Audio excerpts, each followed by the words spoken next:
কথায় আছে এই জীবন একটা যুদ্ধ, একটা লড়াই। নিজের অস্তিত্বের জন্য, নিজের মূল্যের জন্য, যা আমরা পেতে চাইছি তার জন্য। এই যুদ্ধে জয়লাভ কে করে? এই যুদ্ধে জয়ী হয় এক যোদ্ধা। এবার বেশিরভাগ সময় আমরা যুদ্ধে অংশগ্রহণ করি না, নিজেকে বুঝিয়ে দিই যে আমরা তো যোদ্ধা নই। কিন্তু বিষয়টা তা নয়। একটা অত্যন্ত গুরুত্বপূর্ণ কথা আপনাকে মনে রাখতে হবে। কোনো যোদ্ধা জন্ম থেকে যোদ্ধা হন না।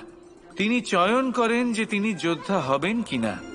তিনি তখনই একজন যোদ্ধা হয়ে ওঠেন যখন তিনি পিছু হটবেন না বলে দৃঢ় প্রতিজ্ঞ হন। যদি ওনার সামনে অন্যায় হয়, তার বিরোধিতা করার জন্য দৃঢ় প্রতিজ্ঞ হন, তবেই তিনি যোদ্ধা হয়ে ওঠেন। কেউ জন্ম থেকেই যোদ্ধা হয়ে এই পৃথিবীতে আসেন না।